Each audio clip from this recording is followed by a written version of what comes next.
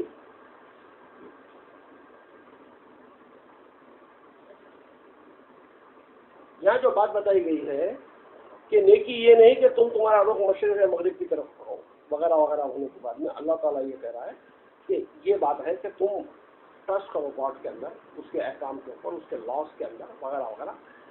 एक इंस्ट्रक्शन है जो गॉड से कनेक्टेड है, खाली पहला फर्स्ट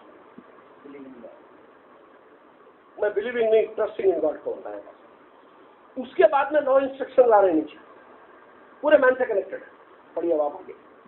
नेकी ये नहीं कि तुम अपने मुंह पूरब और पश्चिम की तरफ कर लो, बल्कि नेकी ये है कि आदमी ईमान लाए अल्लाह पर हो, आखिरत के दिन पर हो, और फरिश्तों पर हो, और किताब पर और पैगंबरों पर हो, और माल दे अल्लाह की मोहब्बत में रिश्तेदारों को और यतीमों को और मुहताजों को और मुसाफिरों को और मांगने वालों को और गर्दने छुड़ाने में और नमाज कायम करे और ज़कात अदा करे और जब अहद कर ले तो उसको पूरा करे और सब्र करने वाले सख्ती और तकलीफ में और लड़ाई के वक्त यही लोग हैं जो सच्चे निकले और यही है डर रखने वाले। अब देखिए यहाँ क्या बात बताई गई, एक इंस्ट्रक्शन दिए गए कि माल खर्च करना है, फलाना करना है, यकीन के साथ ये करना है, गवाही सच्ची देना है। ये करने के बीच में ये पंच आता है फ्रेज, वक़ीमुस्सलाता वातु ज़कात, उसके बीच में आएगा। तो पूरी इक़ामतुस्सलाता वातु ज़कात जो 23 या 38 जगह पे जहां पर भी आ रहा है, एग्जैक्टली उसके सेंटर के अंदर आता है। कहीं रुकू नहीं है, कहीं सजदा नहीं है। नमाज पढ़े ज़कात दे और जो अहद करे उसको पूरा करे, तो उसके अलग से दिया जाए। अगर नमाज ही अहद कमिटमेंट है तो अहद का अलग से बात क्या है? कमिटमेंट है ये आपकी खुद की, अपने आप से जो करने की है। अभी जो आप मेरे साथ के अंदर जो जिसको कहेंगे ना कोवेंट बोलते हैं, जिसको मायदा आपने मेरे साथ में किया, उस मायदे को अब निभाए, मायदे को निभाने की कमिटमेंट पूरी करें आप। उसके लिए अरबी में बहुत सारा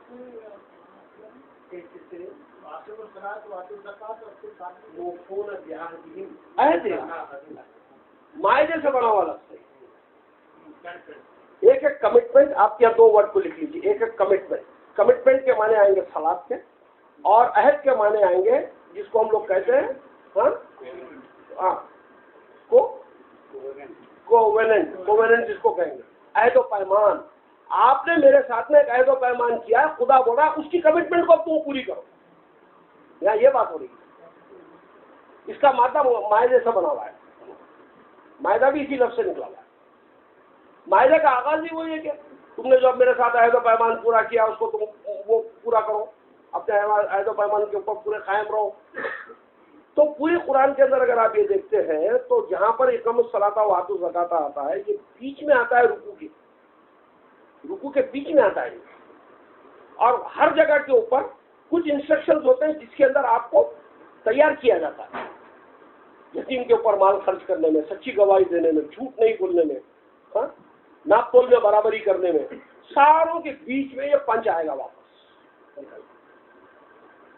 आप समझ रहे हैं? तो अगर आप देखें कुरान के अंदर तो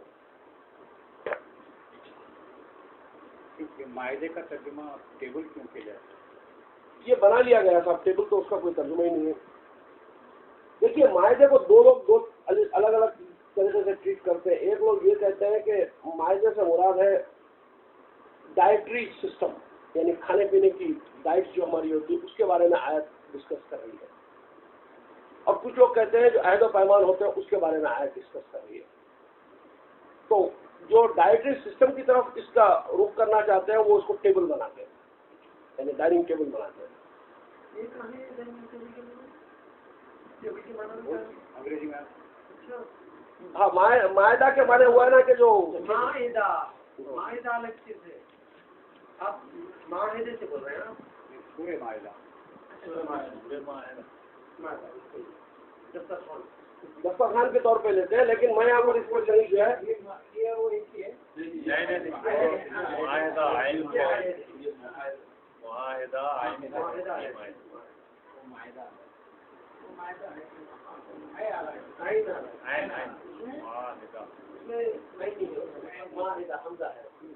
नहीं भाई, आप 5 नंबर का सूरह निकालिए, सूरह मायदा है, आगाज पढ़िए उसकी, आयत नंबर 1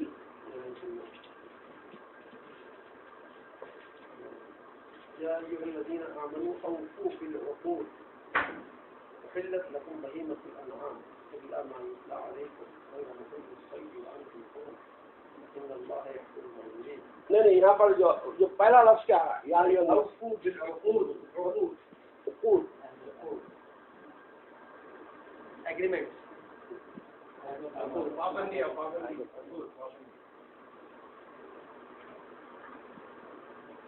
इसमें एक लिस्ट दी है खबर जमा, वो मैं सुन नहीं पा रहा हूँ।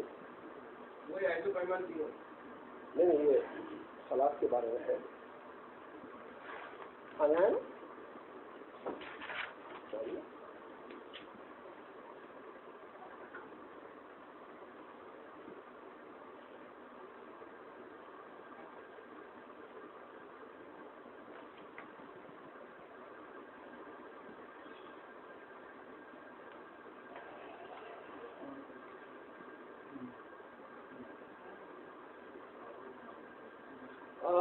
हाई साहब ये निकालिए सूर्य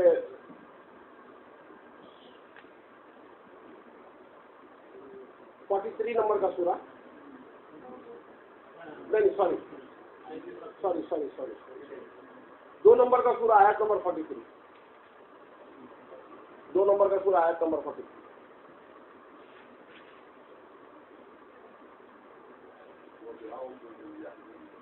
हाँ, बनी इस्राइल का जिक्र आएगा वहां पर।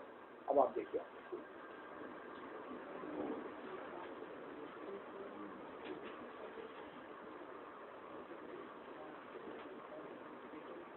ये शर्मू में ये किताब पढ़े आती है हकीकत में सलाह, मैं आपको एक कॉपी करा के देता हूँ, जरूर पढ़िए आप, जरूर पढ़िए।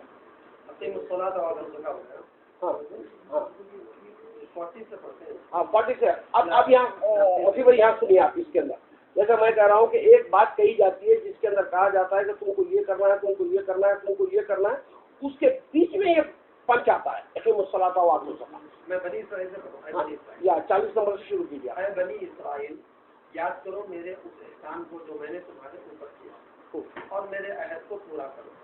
मैं तुम्हारे अहद को पूरा करूंगा, और मेरा ही डर रखो, और ईमान लाओ उस चीज पर जो मैंने उतारी है, तस्दीक करती हुई उस चीज की जो तुम्हारे पास है, और तुम सबसे पहले इसका इनकार करने वाले न बनो, और न लो मेरी आयतों पर बोल थोड़ा, और मुझसे डरो, और सही में गलत को न मिलाओ, और सच को न छुपाओ, हालांकि तुम जानते हो, और नमाज कायम करो और ज़कात अदा करो। ये देखिए आता हो आतो ज़कात, ये आया फिर वापस। क्या ये जितनी बातें की गई इसके ऊपर कमिटमेंट्स को अपने होल्ड करो और उसको बिल्कुल प्योर रखो, तुम उसके अंदर मिलावट करके मैनिपुलेशन करने की कोशिश मत करो। सलात के माने है दरअसल किसी के पीछे पीछे चलना, पीछे पीछे चलना, किसी को फॉलो करना। मुसल्ली कहेंगे रेस के अंदर जो 2 घोड़े दौड़ते हैं ना, रेस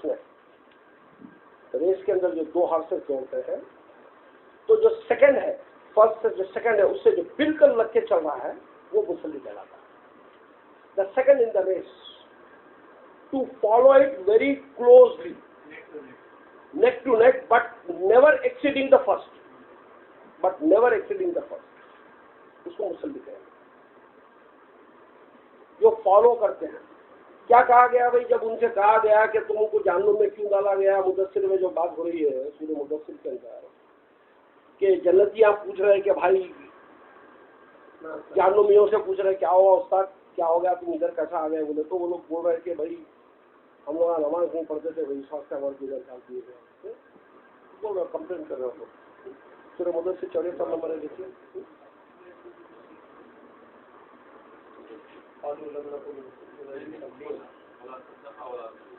अच्छा वो सूरह क़यामा में मेरा, सूरह क़यामा में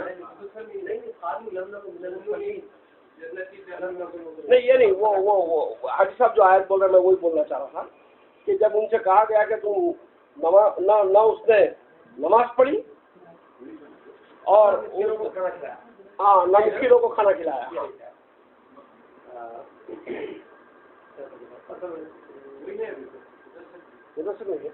हर शख्स अपने अमाल के बदले में रहे, दाएं वालों से हम नमाज पढ़ने वालों मुजरिमों से तुमको क्या चीज दोज़ख में ले गई, वो पूछते होंगे मुजरिमों से तुमको क्या चीज दोज़ख में ले गई, वो कहेंगे हम नमाज पढ़ने वालों में से न थे, और हम गरीबों को खाना नहीं खिलाते थे, और हम बहस करने वालों के साथ बहस करते थे। ये इसके अंदर जो है तकाबुल नहीं आया, अभी इसमें तकाबुल नहीं आया, यानी लफ्ज़ सल्ला को जो समझाने के लिए तकाबुली लफ्ज़ चाहिए सामने से। तो सूरह क़यामा निकल गया, वाला सद्दक़ा वाला तवल्ला। कुरान को समझने, कुरान को तो अपनी डिक्शनरी है, आपको कोई आउटसाइड डिक्शनरी की जरूरत नहीं है कुरान के।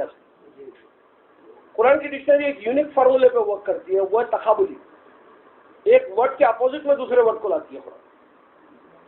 तो एक वर्ड यहाँ पर भी, हाँ बिल्कुल। तो वहाँ वो तवल्ला का लफ्ज आ रहा है उसके अंदर,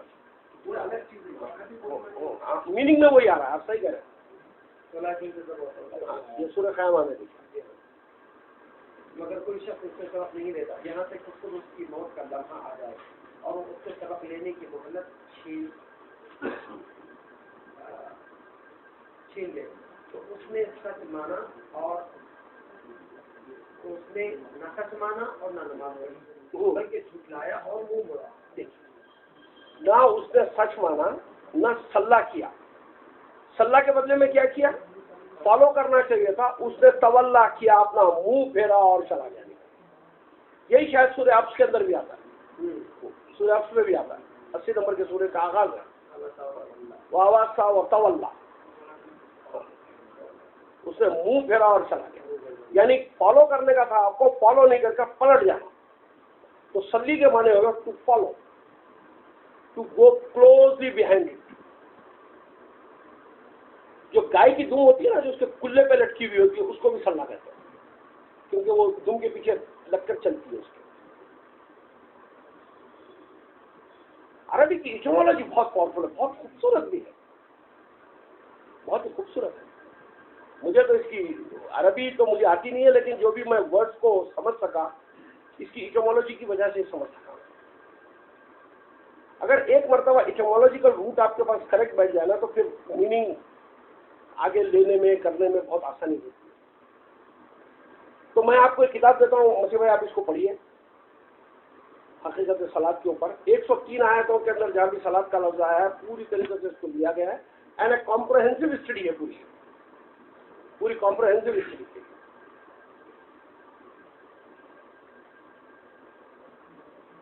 अब ये अगर आप देखते हैं असल में, तो जो सलात का लफ्ज ही कुरान के अंदर नहीं है, सलात का लफ्ज ही नहीं, सलाह है, सलाह। इसीलिए अजान के अंदर जो प्रोनाउंसिएशन है वो करेक्ट वर्ड है अरबी का जो आ रहा है, हय्या अला सलात नहीं कहते आप, हय्या अला सलाह कहते हैं। तो सलात का लफ्ज ही नहीं है कुरान के अंदर, सलाह का लफ्ज है, हय्या अला सलाह, आओ सलाह के लिए। तो इसका मतलब ये हुआ कि खाली इंटेलेक्चुअल्स के लिए या कुरान, यानी आम आदमी के लिए फिर क्या है? आम आदमी की बात हो रही है, जो नावाकिफ है कुरान से या लिटरेचर से या उन्हें फिर अल्लाह को कैसा याद करें, उन्हें कैसा अल्लाह की मदद चाहे, उसके लिए क्या तरीका है? आप हम ये समझ नहीं, तो अल्लाह के माने ऐसे है, कमिटमेंट कायम रखो, ये रखो, फिर अल्लाह से अगर हम मांगेंगे नहीं भाई, ये तो माने आज आप बना के इस चीज की अहमियत बना दी है, क्योंकि इसके अतराफ में ये जो खिले बनाए गए थे ना, जो मीनिंगों के, उसको तोड़ने के बाद में नतीजे पे पहुंचे। लेकिन अरब के लिए तो बिल्कुल क्लियर था ना, ये अरब के लिए तो क्लियर था ना कि गाय की दुम को सलाह बोलते बोलते उसके पीछे जो लटक रही सो, पीछे पीछे चलने वाले को बोलते बोलते, अरब को तो बिल्कुल क्लियर था। अरब को कंफ्यूजन कहा था, अरब को कंफ्यूजन ही कहा था भाई, वहाँ नमाज थी नहीं ना, ईरानी आए नहीं थे ना जब तक आता मोहम्मद रसूलुल्लाह के दौर में, तो वहाँ तो बिल्कुल वो तो ऊँट ड्राइवर थे। रुकू के माने हम्बल करना है, सुजदे के माने जो है कंसर्न देना है, हम्बल करना है, हम्बल। तो ये सारे जो टर्म्स है जिसकी वजह से पूरा मजहब बनता है, इसको अगर हम लोग कुरान के तौर पर अगर लेके देखते हैं पूरी तरीके से, अब देखिए मैं आपको बताता हूँ, अगर नमाज के माने, सलात के माने नमाज है, तो नमाज में मैं पूछूंगा कि साहब मैं एक नॉन मुस्लिम हूँ, मसीह भाई I just want a brief explanation about your नमाज, तो आप क्या बोलेंगे? नमाज जो है हिंदुस्तान में अगर है तो वेस्ट की तरफ रुख करेंगे तो किबले का रुख होगा, वहाँ पर हमको खड़े होना होता है, और उसका एक मॉड्यूल होता है, मॉड्यूल जिसके अंदर हाथ बनना है, रुकू करना है और सजदा करना है। ये करने से नमाज होती है, एक रकअत कहलाती है। नमाज के अंदर लाजिम है कि मैं रुकू करूं और मैं सजदा करूं और खड़ा, तीन चीज़ों का होना लाजिम है। फिर की बात कर रहा हूँ आपसे, फिर के अंदर नमाज जब तक नहीं हो सकती है जब तक क़याम, रुकू और सुजूद न हो उसके अंदर।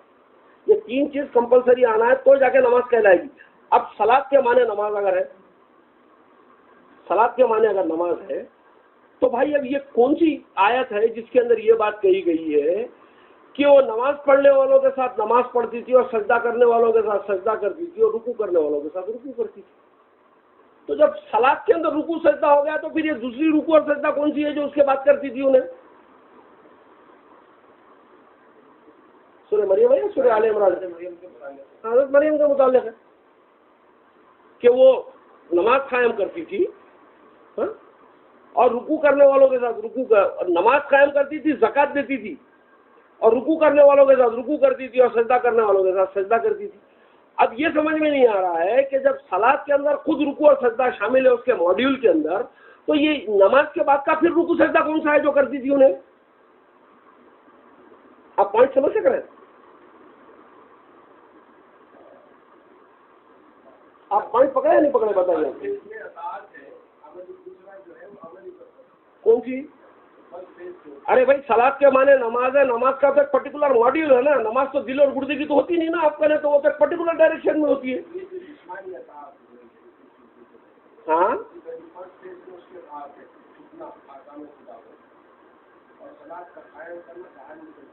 तो भाई सलात तो पहले आ रहा है, बाद में रुकू सजदा आ रहा है। नमाज के बाद रुकू सजदा करती थी वो, नमाज के बाद है वो। नमाज के अंदर तो रुकू सजदा है, बगैर तो नमाज होती नहीं है आपकी। तो फिर उसके बाद कौन सी रुकू सजदा है जो कर रही थी वो? रुकू और सजदा सलात के अलावा है, उससे अलग एक्टिविटी इसमें। भाई यही आपसे कहना चाह रहा हूँ, अगर सलात नमाज है तो नमाज के अंदर लाजिम 3 चीजें होना है, क़याम का होना, रुकू का होना, सजदे का होना, वरना नमाज नहीं कहला सकती। जो लोग रुकू और सजदा करते हैं और नेक काम भी करते हैं, कोई सजदा जो है एक प्राइमरी पैसा चीज है, वो एक चिंता है इसकी तरबियत है। उसके बाद जो है ट्रेनिंग नहीं होती तो भाई मैं आपसे यही अर्ज कर रहा हूँ, रुकू से मुराद आपका क्या है? तो रुकू से मुराद आप बोलते हैं एक पर्टिकुलर पोस्चर के अंदर झुक जाने का नाम रुकू है। उन आकामात को जो हम पढ़ रहे हैं अपनी कहीं उसके सामने एक इज़्ज़त सलाम है, आदाब है, अखलाक है, बड़ाई। तो इसका कोई फिजिकल से लेना देना नहीं है ना? एक तरीका बनाया गया है जैसे कि दूसरे मज़ाहिब में। मैं आपसे ये कह रहा हूँ, जब लफ्ज़ रुकू जब कहा जाएगा तो उससे मुराद किसी चीज के आगे झुक जाना है या जिस्मानी तौर पर उसके लिए झुकना है। ये दो में का एक डेफिनेशन दीजिए आप मुझे। किसी चीज के लिए झुक जाना है या जिस्मानी तौर पर उसके लिए झुकना है? दिली तौर पर दिली जज्बात का इजहार फिजिकल अंदाज, दिली डंडम कर देना, दिली जज्बात का इजहार फिजिकल हालत में। आपको फिजिकल हालत में यानी वो पर्टिकुलर पोस्चर में वही बनाया गया है। जैसे और मज़ाहिब में जो है इबादत के कुछ। हाँ भाई, तो आप मैं आपसे ये सवाल करता हूँ, ये बेचारा सजदा रुकू और सजदा, झाड़ सजदा रुकू कर रहा है, झाड़ सूरज सजदा रुकू कर रहा है, इन्हों कौन सा कर रहा है, कैसा कर रहा है? वो तो कर रहे हैं मजबूरन। नहीं, कैसा कर रहे हैं वो लोग अपने। आप जब फिजिकल जो है झुक जाने की जब बात कर रहे हैं तो वो कहाँ फिजिकल गोइंग है उनकी? लास्ट पे करे वो उनका रुकू सजदा। हाँ? वो जो लॉज के ऊपर, फिजिकल लॉज के ऊपर जो काम कर रहे हैं, कवानीन के ऊपर, कवानीन पे काम कर रहे हैं, उनका रुकू सजदा है। हमारे लिए इन कवानीन को जानना है कि तुम ऐसा करो, बावजूद माल अजीज होने से तुम लोगों को रोक, मैं ऐसा ही करूँगा, तुमसे अल्लाह का हुक्म है। तो आप हुकुम के सामने हम्बल हो गए ना। हमने एक तरीका बनाया है पहला करने के लिए कि हम अपने मसाजिद में, अपने घरों में, जहाँ कहीं भी हम को करा के उसके सामने साथ करना सिखाएंगे। जैसे कुछ वगैरह ट्रेनिंग होती है मिलिट्री, तो पैगानिकन में है वो अमल बाहर नहीं। तो भाई जब चांद और सूरज के लिए एक ही किस्म का सजदा है, वो दो किस्म के नहीं सजदे, उनको इरादा ऐसा नहीं है, वो एक अलग तरह से। अरे इरादा ऐसा क्या लेना देना इस बात का? उनको मजबूर करना क्यों दी गई कि वो भी सजदा करते हैं और उसी तरह तुमको भी करना है। हम अपना में इलाही की साथ ही है वहाँ से। अच्छा चलिए भाई, चलिए ये मान लीजिए, चलिए अब मैं हार गया आपकी, मैं मान लिया कि रुकू के माने झुक जाने के हैं। अब कुरान की यह आयत के अंदर हमारे उलमा और फिक़ा अभी तक कुछ भी तय नहीं कर पाए कि एक आयत आता है, एक आयत आती है कि जो ज़कात देते हैं और जो रुकू करते हैं, ज़कात के बाद की रुकू तो कहीं पर भी हमको नहीं बताई गई। एक आयत है, मैं आपको अभी निकाल दूंगा आयत 2 मिनट में, वो जिसमें कहा गया है कि जो माल देते हैं, जो ज़कात देते हैं, जो ज़कात देते हैं यानी 2.5% का टैक्स देते हैं और फिर उसके बाद रुकू करते हैं। ये 2.5% का टैक्स के बाद की रुकू का तो फिर के अंदर कहीं पर भी जिक्र नहीं है हमारे पास में। फिर कौन सी रुकू करना देते हो? गौस भाई मेरे को खैरात लाके दिए या ज़कात लाके दिए, देने के बाद में कुरान की हुक्म के मुताबिक उनको मेरे सामने रुकू करना है। तो मतलब ये है कि ये फिजिकल पोस्चर से रुकू का कोई ताल्लुक है या नहीं है, पहले ये साबित होना है।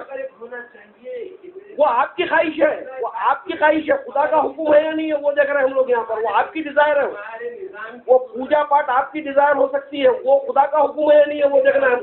अगर आज सोफे पर बैठे में आके नीचे बैठा 4 आदमी सोफे सबको एक तरीके से यहाँ सिस्टम में ऑर्डर बनाया हुआ है, अखलाकन एटिकेट हमारे यहाँ की, जो उसके लिहाज से उनको फॉलो करना। हमारे यहाँ भी दूसरे अफवान ये देखिए, ये पावरफुल पॉइंट, ये पावरफुल पॉइंट जिसके अंदर से सारा मजहब जन्म लेता, सारे खुदा का तस्वुर इसी बुनियाद पर बन गया। हर चीज को इंसान की तुलना में तोला जा रहा है यहाँ पर। बादशाह बना दिए, कहीं वजीर बना दिए, कहीं उसको एजेंट बना दिए। खुदा भी काम कर रहा है तो क्या बेचारा अकेला कर सकता क्या? उसको तो मददगार तो होना, तो उसको फरिश्ते मददगार बना दिया आप, उसके मददगार जो फरिश्ते बना दिया आप। जी मैं ये बता रहा हूँ, आज जो हमारी नमाज के वास्ते जो ये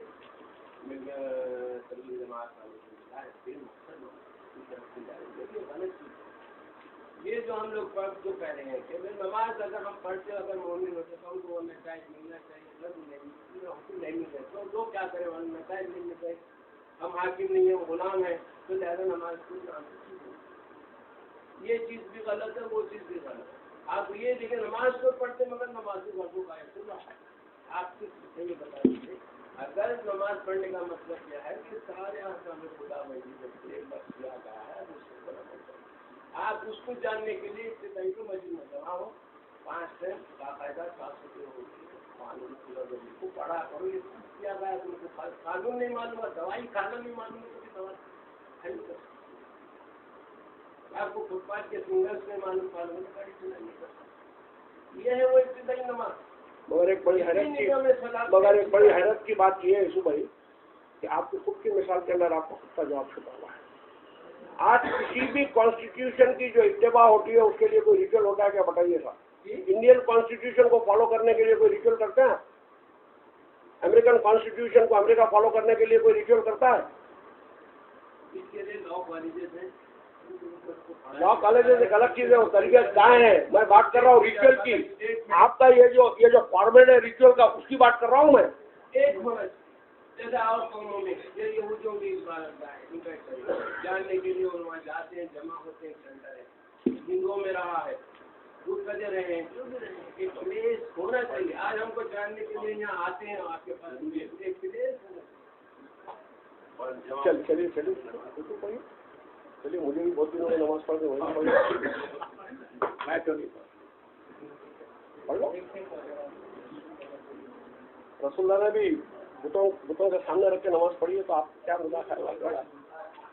जिंदगी भर पढ़ा, कोई नमाज नहीं पढ़ी।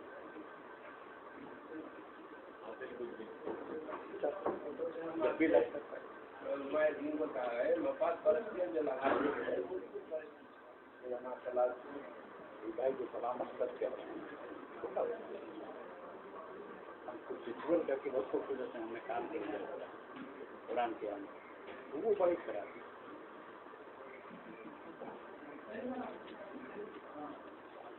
उलमाओं ने जो नमाज दी है ना, अगर उसकी कई वैलिडिटी अगर हो सकती है, यानी गुंजाइश है उसकी वैलिडिटी करने में, उसका ताल्लुक सलात से नहीं है। पहली बात ये मान लीजिए, उसका ताल्लुक सलात से हरगिज़ नहीं है। नमाज is equal to Salat is wrong, चौकड़ा लगा दिया। इसका ताल्लुक कुरान की दूसरी आयत से,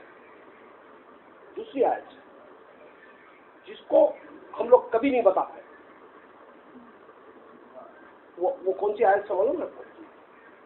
खोलिए कुरान, 7 नंबर का सूरा निकालिए, आयत नंबर 205। इसके तहत के अंदर मैं समझता हूँ कि नमाज होना जरूरी है। इस आयत के तहत 7:205